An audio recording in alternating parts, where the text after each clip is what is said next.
Assalamualaikum, salam sejahtera. Nama saya Zulfikri Yusof. Program ini namanya Fokus Minggu Depan. Kami berkongsikan perkara yang akan mewarnai pemberitaan pada minggu hadapan di mana cerita mengenai masa depan apa yang belum berlaku adalah sesuatu situasi yang begitu samar untuk difikirkan dan dibincangkan. Bagi setengah individu hari ini, memikirkan masa depan juga mencetuskan keresahan dan kegelisahan. Dikala kes harian belum ada tanda untuk kurang dan keadaan kesejahteraan rakyat terus menjadi tanda tanya. Namun tumpuan harus diberikan kepada solusi, bukan hanya kepada permasalahan. Ayuh, kita lihat apa yang dijangkakan bakal berlaku untuk hari-hari mendatang.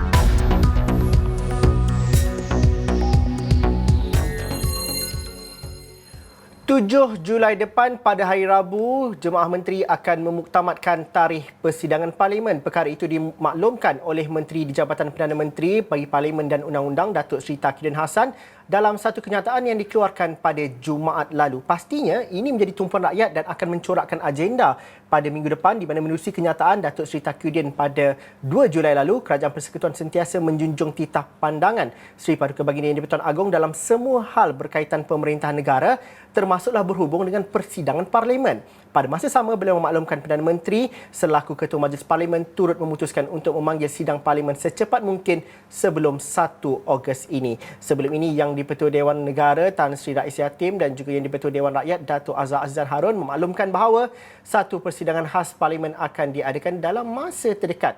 Malah, kedua-dua Yang di-Pertua turut mencadangkan kepada Ketua Majlis Parlimen untuk mengadakan sidang Parlimen sebelum 1 Ogos. Tarikhnya kita akan tahu pada hari Rabu depan, namun situasi semasa majoriti kawasan di Selangor dan beberapa lokaliti di Kuala Lumpur masih berada dalam pelaksanaan Perintah Kawalan Pergerakan diperketatkan PKPD. Cerita rakyat yang bergelut dengan kepayahan hidup, kecabaran kelangsungan hidup terus menuntut perhatian kita. Namun, apa pula cerita dan juga masa depan bagi anak-anak lepasan SPM? Apakah sinar dan jalan haluan hidup mereka? Adakah melanjutkan pengajian di peringkat STPM akan menjadi pilihan kerana esok 5 Julai juga keputusan tawaran kemasukan ke tingkatan 6 akan diumumkan, di mana semakkan boleh dilakukan di portal kementerian, di mana sesi pengajian bagi tingkatan 6 semester 1 tahun 2021 akan bermula pada 25 Julai bagi sekolah dalam negeri kumpulan A dan pada 26 Julai bagi sekolah dalam negeri kumpulan B. Dr. Anwar Ahmad, pensyarah Fakulti Pendidikan UKM bersama dengan saya pada petang ini. Doktor, anak-anak lepasan SPM ini mungkin masuk ke tingkatan 6 untuk mengikuti STPM adalah salah satu pilihan. Tetapi situasi semasa juga bukanlah semudah itu untuk mereka melanjutkan pelajaran. Mungkin perlu dilakukan PDPR, mungkin juga ada hambatan-hambatan dan juga cabaran hidup yang lain. Jadi bagaimana kita melihat situasi anak-anak lepasan SPM ni, Doktor? Baik, terima kasih Syazul. Yang pertama sekali kita mengucapkan tahniah dulu pada mereka lah, kerana mereka ada yang telah memohon masuk ke universiti, ada juga yang bercadang untuk masuk ke tingkatan 6 ataupun pilihan-pilihan yang ada. Jadi terserah kepada anak-anak dengan bimbingan dan sokongan daripada ibu bapa dan guru-guru untuk memilih apakah aliran yang mereka rasakan sesuai dengan keadaan mereka, pencapaian mereka dan juga minat mereka. Saya percaya kalau kita lihat setiap tahun memang bilangan pelajar yang memohon masuk ke universiti memang tinggilah. Dan keduanya, pilihan kedua adalah mereka akan memohon ke tingkatan 6.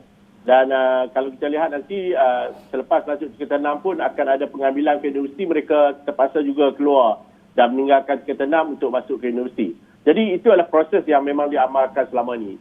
Mungkin yang menjadi isu sekarang ni adalah adakah mereka apabila masuk ke tingkatan 6 bersedia untuk belajar dan sebagainya. Yang pertama sekali saya rasakan mereka adalah kumpulan pelajar yang mempunyai pengalaman dalam proses PDPR. Mereka sudah melalui PDPR itu semasa pengambilan SPM yang lepas. Jadi dari segi kesediaan mental dan juga dari segi kesediaan mungkin pembelajaran, mereka bersedia untuk berhadapan dengan STPM dalam bentuk PDPR ini. Walaupun kita mengharapkan PDPR ini tidak berlanjutan dalam masa yang panjang, tetapi saya yakin mereka telah bersedia. Dan yang penting sekali adalah guru-guru lah untuk memberikan lebih banyak sokongan kepada pelajar-pelajar tingkatan 6. Biasanya kalau kita sebut pelajar tingkatan 6 atau STPM ni, mereka adalah di kalangan pelajar yang lebih matang, lebih belajar secara self-directed learning ataupun pembelajaran kediri yang tinggi. Dan mereka lebih banyak berdiskusi dengan rakan-rakan dalam proses pengajaran pembelajaran. Jadi amalan-amalan baru pembelajaran tingkatan 6 ni mesti mereka kuasai lah berbanding dengan semasa di SPM dahulu. Tapi Dr. Anwar, mungkin juga ada sedikit persepsi kalau dululah kata pelajar tingkatan 6 ni masih lagi budak sekolah. Tapi saya rasa ada anjakan dan juga perubahan yang berlaku pada hari ini. Bagaimana dengan berlakunya pandemik, ada PDPR, kalau kita lihat kepada hambatan dengan norma baru dalam pendidikan, cara pendekatan itu perlukan satu fleksibiliti yang lebih menyeluruh dan ini boleh dilakukan dengan baik kerana dalam hal pendidikan banyak kita bercerita masalah tetapi kita jarang untuk merebut peluang. Dalam aspek ini bagaimana pandangan doktor? Mungkin kementerian perlu lebih fleksibel. Ada tak sebelum ini kita melihat ada garis panduan ataupun cadangan ataupun penambahbaikan terhadap STPM khususnya selepas wabak COVID-19 berlaku? Okey, baik. Saya melihat keputusan perpisahan STPM yang baru diumumkan ni, yang lepas ni, menunjukkan bahawa kesediaan sistem pendidikan kita untuk pelajar tingkatan 6 itu adalah memuaskan. Kerana kalau kita lihat STPM itu, pemeriksaannya itu adalah diaudit ataupun diiktiraf oleh Cambridge Assessment dan tahap STPM punya kualiti soalan sama dengan A-level. Ini bermaksud STPM kita yang telah diambil oleh pelajar-pelajar dengan keputusan mereka yang memuaskan, prestasi yang baik, itu menunjukkan bahawa kesediaan mereka adalah baik. Dan satu lagi yang kita harus faham adalah cara pembelajaran di pelajar tingkatan 6 ni sedikit berbeza sebab mereka mengamalkan sistem semester di mana setiap topik pembelajaran itu akan dihabiskan dalam satu semester. Kemudian mereka akan mengambil peperiksaan semester tersebut. Kemudian di semester yang baru mereka akan mengambil topik yang baru. Jadi dia berbeza dengan SPM dulu di mana pelajar terpaksa mengumpulkan semua pembelajaran dia daripada tingkatan 4 dan tingkatan 5 untuk menjawab SPM. Jadi kalau dilihat dari segi amalan PDPR dengan STPM, saya merasakan STPM ini lebih mudah diurus berbanding dengan SPM kerana sistem semester itu banyak membantu guru-guru dan pelajar-pelajar STPM untuk merancang pembelajaran mereka.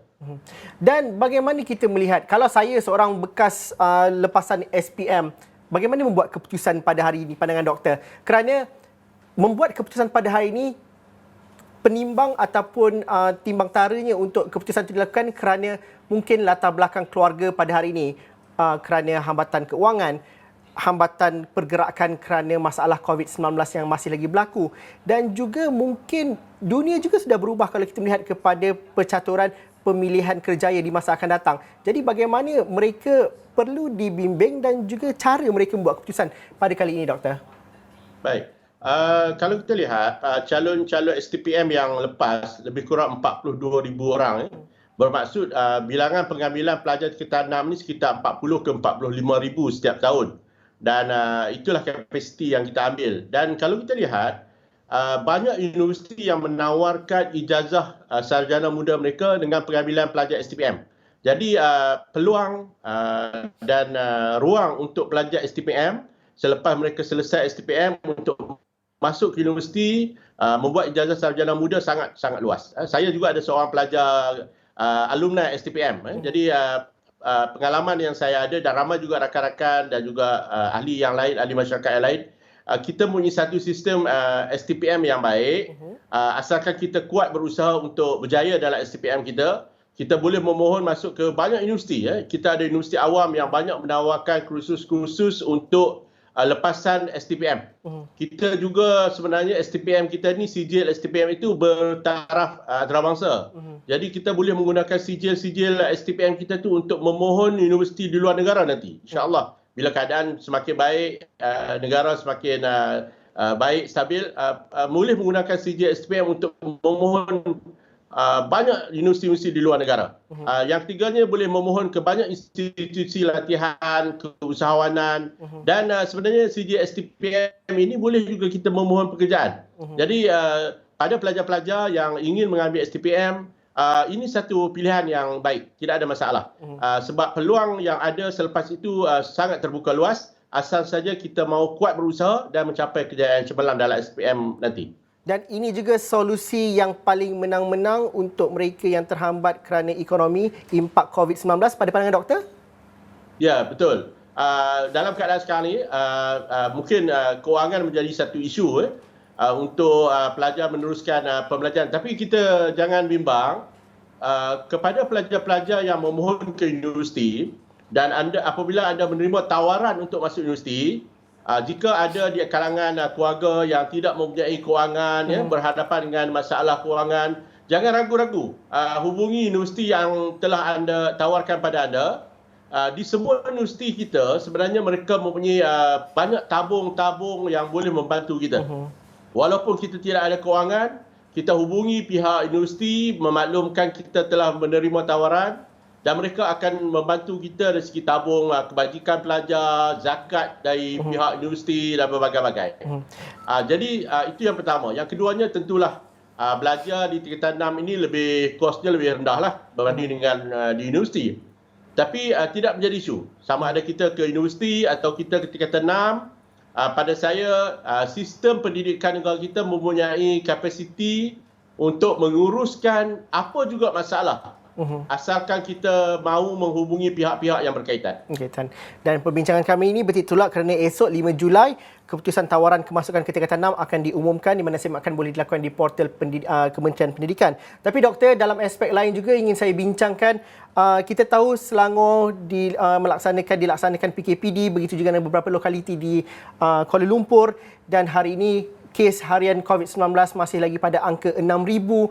Jadi dalam tempoh lockdown yang begitu panjang ini dan juga PDPR yang mungkin ada lagi dihambat dengan cabaran, bagaimana kita melihat kualiti pendidikan anak-anak kita pada hari ini? Kerana kalau dilihat kepada keutamaan dalam hidup mereka pada hari ini, mungkin aspek pendidikan itu bukan lagi berada di tangga pertama. Pada pandangan doktor, bagaimana kita perlu facilitate ataupun bagaimana kita perlu menganalisa hal-hal yang berkaitan dengan pendidikan dari masa ke masa? Sama seperti angka COVID setiap hari kita lihat, pendidikan juga perlu dilihat secara tuntas, secara menyeluruh, doktor. Saya rasa kita harus melihat sektor pendidikan ni secara lebih serius. Tidak lagi melihat secara umum. Maksud saya, kita harus melihat kumpulan-kumpulan pelajar yang terjejas akibat pandemik ini secara bersasar. Sebenarnya kalau kita kaji dan ada kajian menunjukkan bahawa kumpulan-kumpulan pelajar yang terjejas pada COVID ini berbagai. Ada pelajar, misalnya kalau kumpulan anak-anak yang T20 ataupun M40 yang tertinggi, mereka terkesan, tetapi kesan itu sangat minimal. Jadi mereka boleh menguruskan PDPR, ibu bapa mereka juga ramai yang berpelajaran tinggi, jadi mereka boleh bantu anak-anak. Ada juga yang telah mengambil tuition secara perseorangan. Jadi kepada kumpulan-kumpulan ini mungkin PDPR ini bukanlah satu isu besar. Internet yang baik di rumah, peranti ada. Jadi kumpulan ini tidak begitu terkesan. Tetapi yang harus dilihat oleh KPM khususnya dan juga pihak kerajaan umumnya adalah untuk membantu kumpulan-kumpulan anak-anak kita yang miskin, yang tidak mempunyai kemudahan-kemudahan pembelajaran. Ini yang harus kita lakukan jika kita tak ingin melihat mereka tercicir. Kita mesti ada program khas. Kalau dalam ekonomi kita ada plan pemulihan negara, kita ada berbagai-bagai program untuk memulihkan ekonomi negara. Tapi sepatutnya dalam sektor pendidikan, kita juga harus membangunkan program-program khas yang memberi sasaran kepada kumpulan-kumpulan yang berisiko tinggi kecicirannya. Jadi ini yang saya harapkan pihak KPM dapat merangka supaya kita tak mau melihat anak-anak kita yang miskin, yang pedalaman, kumpulan di kawasan bandar, anak-anak gelandangan, mereka ketinggalan dalam pendidikan. Ini yang harus kita lakukan, Zul. Dan data-data itu juga seharusnya dikongsikan dan juga dapat diakses oleh semua supaya kita dapat membantu secara bersama. Terima kasih Dr. Anwar Ahmad, pensyarah Fakulti Pendidikan daripada Universiti Kebangsaan Malaysia kerana bersama kami dalam Fokus Minggu Hadapan. Dan kita berhenti rehat seketika dahulu. Kita ingin melihat dan juga memahami endemik. Apakah maksudnya? Itu perincian kami selepas ini.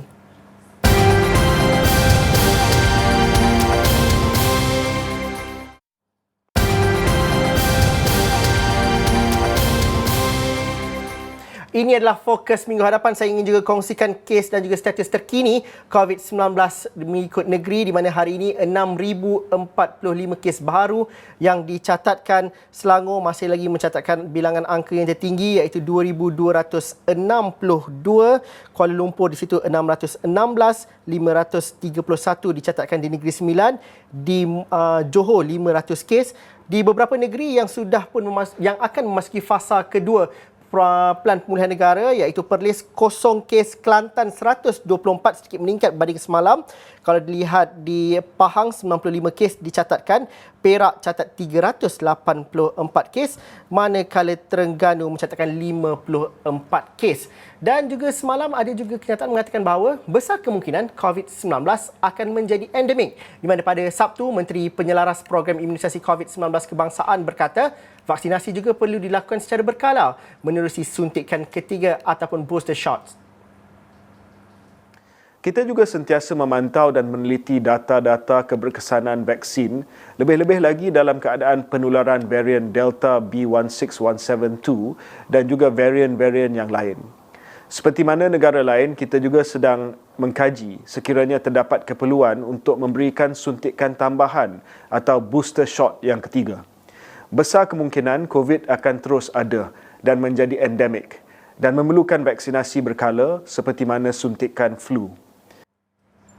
Tapi ramai yang bertanya, apa maksudnya endemik tu? Apa yang kita perlu fahami dengan endemik? Meskipun kes harian kita masih lagi berada pada angka melebihi 6,000 kes, mengapa kita perlu fahami fasa endemik ini dan juga plan perancangannya, di mana kalau kita lihat Singapura sudah mengatakan bahawa COVID-19 tidak akan terhapus dan akan sentiasa ada di sekeliling kita. Kerajaan seberang tambak Johor itu pun sudah merancang plan untuk memudahkan negara itu hidup dengan normal dengan COVID-19 meskipun virus itu tidak akan terhapus, kerana mereka berpendapat sekiranya jumlah populasi yang divaksin mencukupi, COVID-19 boleh dikawal dan ianya akan menjadi endemik seperti virus selsema, burung ataupun penyakit tangan, kaki dan mulut. Kita nak bersama dengan Profesor Datuk Dr. Syed Muhammad Al-Junid. Syed Junid merupakan pakar kesihatan awam langsung dari Kuwait. Dan Prof. Datuk, terima kasih kerana bersudi bersama dengan kami. Banyak kita dengar endemik, tapi mungkin rakyat kebanyakan perlu memahami definasi, situasinya dan juga bagaimana takrifan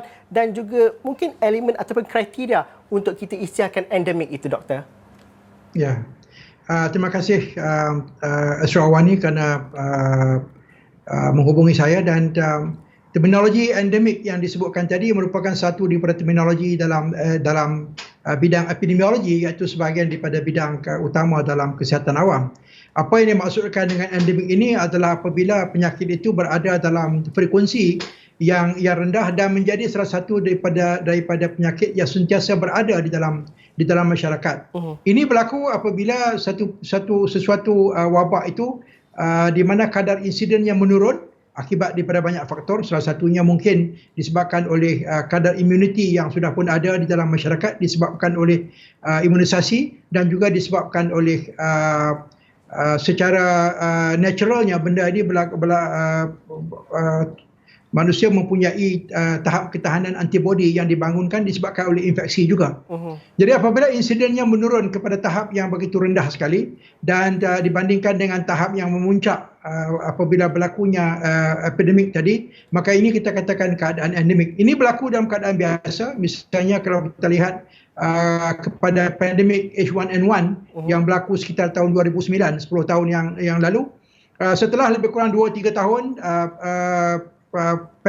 epidemik dan juga pandemik ini berlaku, maka kadarnya menurun dan akhirnya WHO mengumumkan tidak ada lagi pandemik untuk H1N1 dan beralih kepada penyakit ini menjadi penyakit yang endemik yang berada dalam masyarakat dalam waktu yang lama. Jadi frekuensi ataupun kadar di kalangan masyarakat apabila penyakit ini berada dalam peringkat endemik ada jauh lebih rendah, dan tindakan-tindakan berterusan harus juga dilakukan supaya tidak berlaku kembali epidemik kalau tidak dikawal dengan baik. Tapi doktor, bagaimana kita membezakan COVID-19 dengan jangkitan-jangkitan lain H1N1 ataupun perkara-perkara yang berlaku sebelum ini? Kerana kalau lihat kepada H1N1 contohnya, ia lebih tertumpu kepada negara-negara di benua Asia. Tapi COVID-19 serata dunia terkesan, dan juga kemunculan varian baru juga menyebabkan bahawa untuk merancang sesuatu ini tidak semudah seperti pengalaman-pengalaman mengawal wabak pada satu ketika dahulu. Pada pandangan doktor bagaimana? Ya, kalau kita bandingkan, kita bezakan dengan H1N1 jauh lebih kadar efektivitinya jauh lebih rendah daripada COVID-19. Bilangan penduduk dunia yang terlibat juga adalah rendah, cuma sekitar lebih kurang dalam 70 juta 68 juta penduduk saja dunia yang terlibat dengan H1N1 apabila berada dalam fasa yang begitu tinggi pada masa tersebut. Jauh amat berbeza, dan juga pada masa yang sama tindakan yang dilakukan juga agak berbeza dibandingkan tindakan yang kita lakukan dalam COVID-19 ini. Jadi dari segi skalanya COVID-19 ini jauh lebih besar dibandingkan dengan apa yang kita lihat dalam H1N1. Dan ini merupakan satu perkara yang harus diambil kira apabila kita hendak melakukan apa-apa aktiviti untuk mengawal pandemik disebabkan oleh COVID-19 ini. Doktor, berapa lama untuk masuk ke fasa endemik? Mungkin itu yang soalan mudah perlu ditanya. Dan apa kriteria yang perlu dilakukan? Hari ini kes harian Malaysia masih lagi pada angka 6,000. Adakah maksud itu jauh lagi untuk kita menuju ke arah itu? Bagaimana kita juga bandingkan dengan kadar vaksinasi yang berlaku? Ya, apa yang kita dapat lihat sekarang ini kebanyakan daripada saintis dan juga pakar-pakar yang dalam kesihatan awam sedang juga mencari jawapan kepada persoalan yang sama. Saya ingat sekitar dalam bulan Februari atau bulan Mac dulu suatu survey dijalankan di kalangan 100 orang pakar-pakar perubatan yang dilaporkan di dalam jurnal Nature, di mana hampir 90% daripada pakar-pakar ini berpendapat bahawa mereka setuju ataupun bersetuju dengan pendapat mengatakan bahawa COVID-19 akan berada dalam fasa endemik dalam satu waktu yang tertentu. Tetapi yang akan menentukannya adalah banyak perkara. Selain daripada kadar ataupun imunisasi, tetapi juga ada faktor-faktor lain termasuklah juga bilangan penduduk yang mendapat jangkitan dan sebagainya. Jadi kita tidak pasti dengan jelas berapa lama waktu yang kita perlukan, kerana sekarang ni kita masih bergelut dengan usaha untuk mendapatkan vaksinasi dengan secepat mungkin. Yang kita tahu bahawa kalau sekiranya keberkesanan vaksin tadi mencapai sehingga lebih daripada 90%, bermakna kita memerlukan hampir lebih kurang 60 ke 70% daripada penduduk yang perlu diberikan imunisasi sebelum penyakit ini boleh dikawal dan pergi kepada fasa endemik. Itu faktor yang penting. Kalau sekiranya kita ini dilakukan kalau sekiranya selain daripada imunisasi, kita juga melakukan SOP seperti memakai pelitup muka dan sebagainya. Kalau kita tidak melakukan demikian, maka kita akan berada dalam fasa yang lebih lama di peringkat epidemik ini sebelum menuju kepada peringkat endemik. Kalau H1N1 cuma memerlukan hampir 3 tahun, saya rasa kita mungkin memerlukan lebih daripada 3 tahun untuk COVID-19 ini, mungkin sekali ganda daripada apa yang kita lihat dalam H1N1 ini. Jadi waktu yang lebih panjang akan diperlukan kalau kita akan melihat perubahan daripada pandemik, epidemik dan seterusnya menjadi endemik. Apa yang kita faham juga menurut pandangan Prof. Dato' ialah endemik ini bukan bermaksud kes itu langsung tidak ada ataupun lenyap. tetapi perlukan persiapan dan juga persediaan. Ini dengan apa yang dikatakan oleh Khairi Jamaluddin mengatakan bahawa kita mungkin perlukan vaksin tambahan untuk kalau berada dalam fasa endemik, dan juga masih lagi diperdebatkan di negara-negara tertentu seperti di United Kingdom contohnya. Perdebatan masih lagi berlangsung pada hari ini di mana kes meningkat, vaksinasi juga berlaku dengan baik, tetapi mereka mungkin akan melonggarkan sekatan-sekatan tertentu. Jadi kalau kita bercerita mengenai perancangan dan juga persiapan tu, apa yang kita perlu fahami dan juga persiapan yang sebagaimanakah yang kita perlu lakukan. Dan apabila kita bercerita mengenai COVID-19 dan menuju ke endemik, ianya masih lagi menuntut dan juga memerlukan bajet tertentu. Pada pandangan doktor, bagaimana kita gambarkan itu? Ya, jadi apabila kita memikirkan persediaan untuk pergi kepada fasa endemik ini, pertama sekali kita cuma boleh pergi kepada fasa endemik sekiranya kita dapat mengawal fasa pandemik ini. Jadi salah satu daripada senjata penting untuk fasa pandemik ini adalah menggunakan kaedah imunisasi, dan ini harus kita lakukan dengan serius. Malaysia berada di tahap cuma di bawah 10%. 10% daripada penduduk yang divaksinasikan. Kita harus menuju kepada lebih daripada 50% ke 60% penduduk untuk diimunisasikan. Dan sudah pasti apabila kita mencapai tahap itu, langkah seterusnya adalah apakah kita memerlukan booster ataupun vaksinasi tambahan. Besar kemungkinan kita memang memerlukan booster untuk dilakukan disebabkan oleh pertama, imunisasi atau tahap immunity di kalangan mereka yang telah mendapatkan primary immunization yang 2 dosis itu mungkin perlu ditingkatkan lagi di waktu-waktu hadapan dengan memberikan booster. Yang kedua juga, kita jangan lupa bahawa kita akan mempunyai berbagai varian baru, dan varian-varian ini mungkin akan menyebabkan vaksin yang kita ada sekarang akan menghadapi cabaran, dan mungkin vaksin booster ini akan disesuaikan dengan varian-varian yang ada pada masa hadapan untuk pastikan ia tetap efektif lebih daripada 90% seperti mana yang kita ada sekarang. Tapi pada masa ini, vaksin yang ada sekarang masih lagi berkesan untuk varian Delta dan juga beberapa varian yang lain. Masa hadapan kita harus mungkin melakukan perkara tersebut. Langkah yang seterusnya adalah negara-negara membangun seperti Malaysia dan sebagainya akan sentiasa menghadapi masalah kekurangan vaksin. Jadi oleh itu kita harus berusaha untuk menghasilkan vaksin sendiri, tetapi ini bukan merupakan satu perkara yang boleh dilakukan dalam sekelip mata. Dan saya lihat bahawa Kementerian Kesihatan ada membuat pengumuman baru-baru ini bahawa mungkin kita dapat menyiapkan vaksin kita menjelang 2024. Jadi kita harapkan bahawa tenaga dan usaha diberikan dan juga kita memberikan kerjasama penuh kepada kerajaan untuk menghasilkan vaksin sendiri, dan vaksin ini mungkin akan dapat menyelesaikan sebahagian daripada masalah yang kita akan hadapi. Walaupun ada masalah lain di mana ada negara-negara setengah negara Eropah misalnya tidak mahu mengiktiraf vaksin yang dihasilkan oleh negara-negara lain. Begitu juga vaksin yang dilesenkan kepada negara lain juga menghadapi masalah. Ini di peringkat internasional harus diselesaikan. WHO harus tegas dalam hal ini supaya mengambil peranan dalam penting untuk menentukan apakah dasar internasional yang harus kita ikut untuk menentukan vaksin mana yang diiktiraf dan tidak diiktiraf. Okey. Datuk, terima kasih kerana bersama kami dalam Fokus minggu depan. Terima kasih juga kepada anda yang menonton, yang pastinya apa juga pertikaian dan juga ceritanya kepada siapa yang bersedia ataupun tersenarai untuk mendapatkan dos kedua AstraZeneca esok. Pastikan anda hadir temu janji temu itu, dan kepada siapa yang belum dapat, mungkin kita boleh lakukan sesuatu untuk lebih ramai divaksinasi. Sekian saja Fokus minggu depan. Assalamualaikum, salam sejahtera. Kita jumpa lagi.